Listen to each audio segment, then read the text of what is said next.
Bismillahirrahmanirrahim. Assalamualaikum warahmatullahi wabarakatuh. Alhamdulillahirabbil alamin wa bihi nasta'inuhu ala umuri dunya waddin. Wassalatu wassalamu ala asrofil anbiya'i wal mursalin wa ala alihi wa sahbihi ajmain. Amma ba'du. Sebelumnya, saya berterima kasih kepada teman-teman saya karena sudah memberikan saya kesempatan untuk menjadi moderator. Pertama-tama, marilah kita panjatkan puja serta puji syukur kehadirat Allah Subhanahu wa Ta'ala yang telah memberi kita kesempatan untuk bisa berkumpul di pagi hari ini.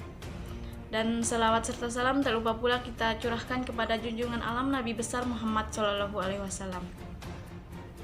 Di sini kami akan mempresentasikan tentang hak asasi manusia. Untuk mempersingkat waktu, langsung saja saya akan memberikan kesempatan kepada teman saya, Rifki Adi Prawana, yang akan menjelaskan pengertian dari hak asasi manusia. Kepada Rifki Adi Prawana, saya persilakan.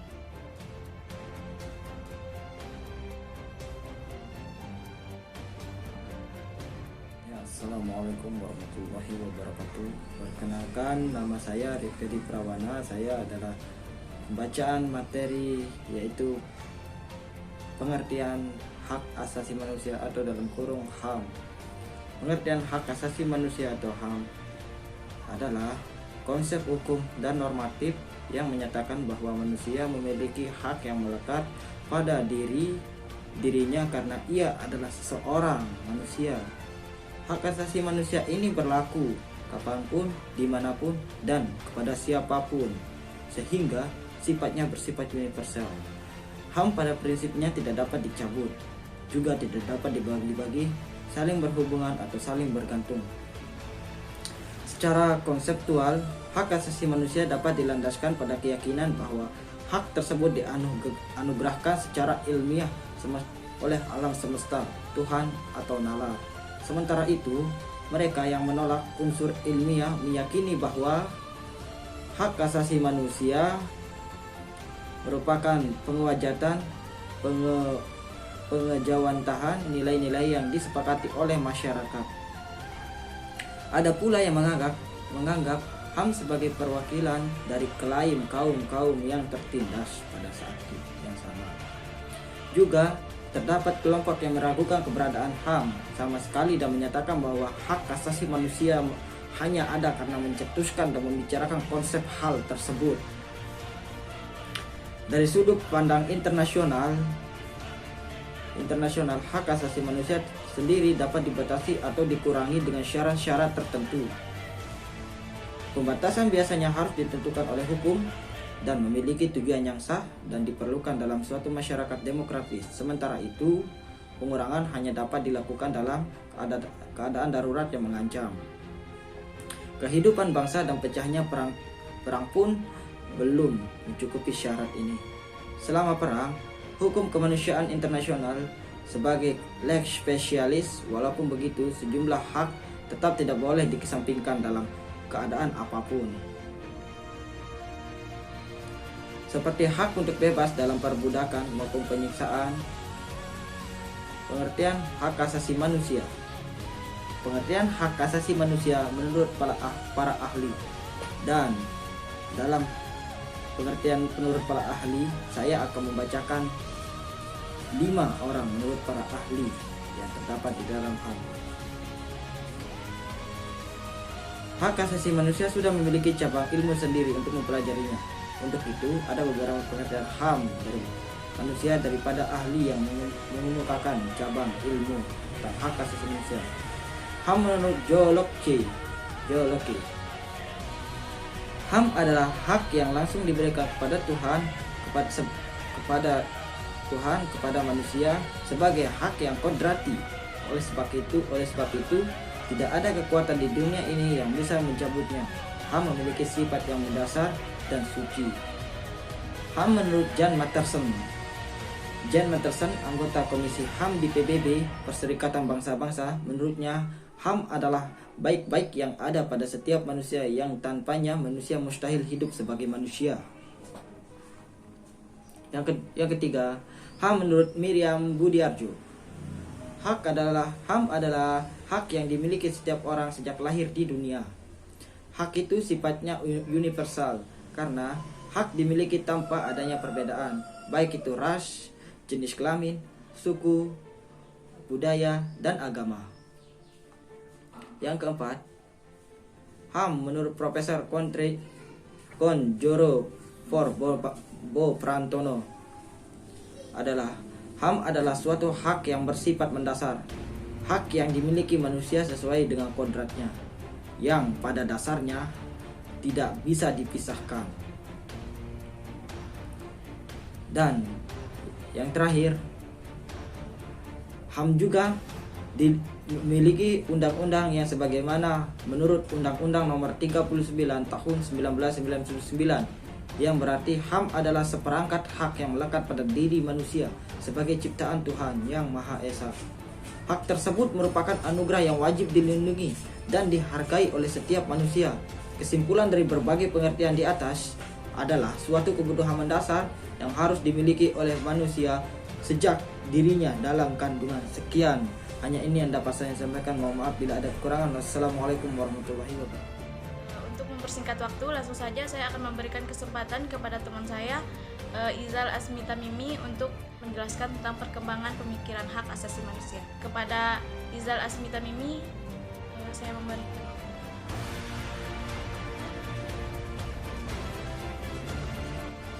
Bismillahirrahmanirrahim. Assalamualaikum warahmatullahi wabarakatuh. Saya akan melanjutkan presentasi dari kelompok 2 yang dimana membahas tentang hak asasi manusia. Bahasan berikutnya adalah tentang perkembangan pemikiran hak asasi manusia, yang dimana perkembangan pemikiran hak asasi manusia itu yang pertama dibagi menjadi 4 generasi. Yang pertama itu generasi yang pertama, yang dimana berpendapat bahwa pemikiran hak asasi manusia hanya berpusat pada bidang hukum dan politik, sehingga adanya keinginan negara-negara yang baru untuk merdeka dan menciptakan sesuatu tata tertib hukum yang baru. Baiklah, selanjutnya generasi yang kedua, di mana pemikiran hak asasi manusia tidak saja menuntut hak yuridis, melainkan juga hak sosial, ekonomi, politik, dan budaya. Di mana pada masa generasi kedua ini hak yuridis kurang mendapat penekanan sehingga terjadi ketidakseimbangan dengan hak sosial, budaya, hak ekonomi, dan hak politik. Selanjutnya generasi yang ketiga, di mana generasi ketiga ini menjanjikan adanya kesatuan antara hak ekonomi, sosial, budaya, politik, dan hukum dalam suatu keranjang yang disebut dengan hak pelaksanaan pembangunan. Yang terakhir generasi yang keempat, yang dimana ini mengkritik peranan negara yang sangat dominan dalam proses pembangunan yang fokus pada pembangunan ekonomi dan menimbulkan dampak negatif seperti diabaikannya aspek kesejahteraan rakyat. Selain itu, program pembangunan yang dijalankan tidak berdasarkan kebutuhan rakyat secara keseluruhan, melainkan memenuhi kebutuhan sekelompok elit. Selanjutnya kita akan beralih ke perkembangan pemikiran hak asasi manusia yang di dunia.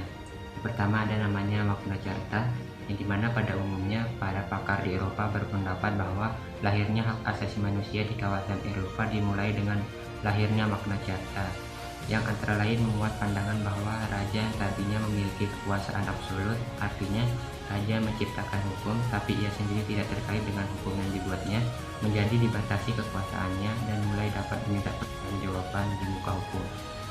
Selanjutnya ada yang namanya The American Declaration of Independence, yang dimana di sini ditegaskan bahwa manusia semenjak dalam kandungan ibunya sudah merdeka, sehingga tidak logis bila sesudah lahir ia harus dibelenggu.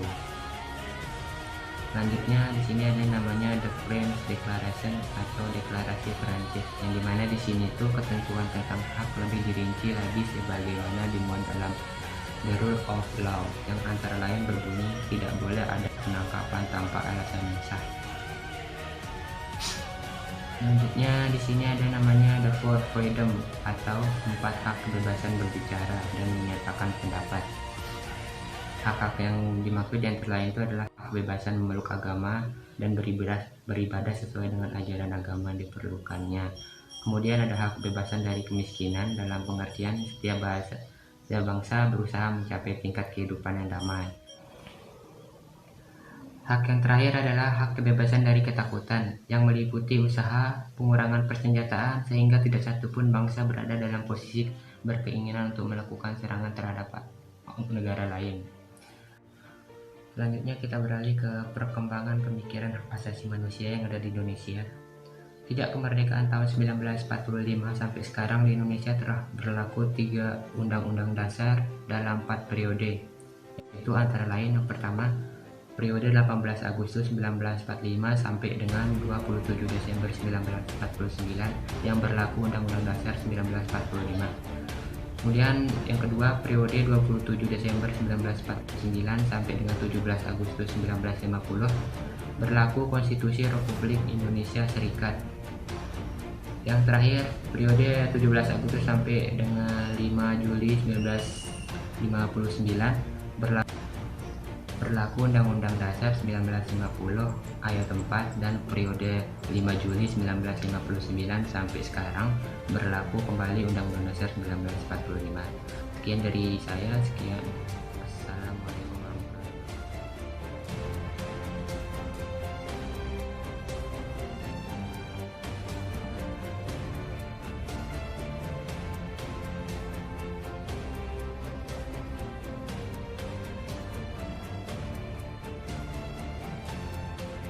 warahmatullahi wabarakatuh. Saya akan membacakan tentang C. HAM dalam tujuan Islam. Adanya ajaran tentang HAM dalam tujuan Islam menunjukkan bahwa Islam sebagai agama telah menetapkan manusia sebagai makhluk terhormat dan mulia. Oleh karena itu, perlindungan dan penghormatan terhadap manusia merupakan tuntunan ajaran itu sendiri yang wajib dilaksanakan oleh umatnya terhadap sesama manusia tanpa terkecuali. Hak-hak yang diberikan Allah itu bersifat permanen, kekal dan abadi, tidak boleh dirubah atau dimodifikasi. Abdul Al-Maudi 1998 adalah Islam terhadap 2 konsep tentang hak, yakni hak manusia, hak al-Hisham dan hak Allah. Setiap hak itu saling melandasi atau sama lain. Hak Allah melandasi manusia dan juga sebaliknya.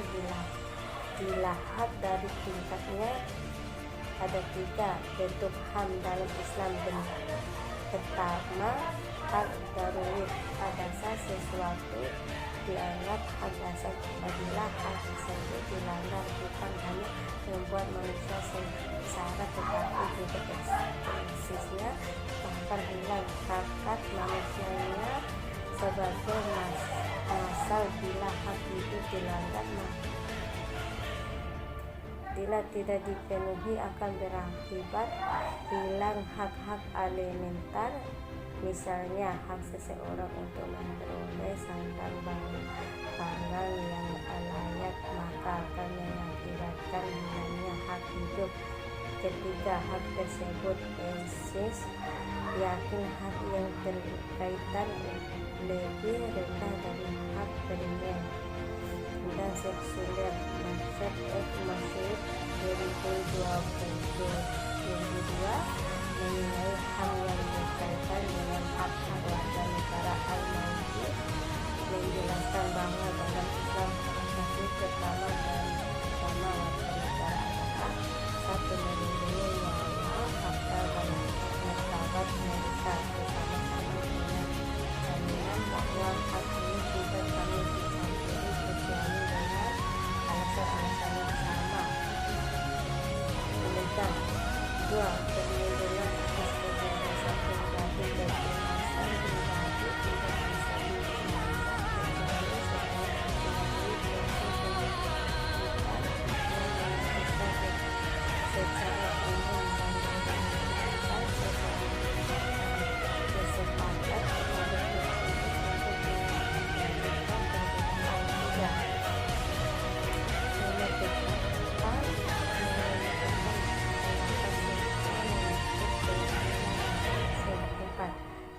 tentang pemenuhan kebutuhan pokok bagi semua warga negara.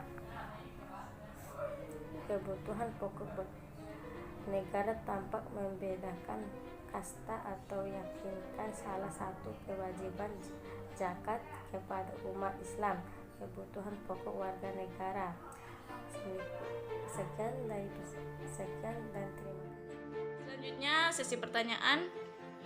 Kepada teman-teman yang ingin mengeluarkan saran atau pertanyaan, silakan tulis di kolom komentar. Terima kasih.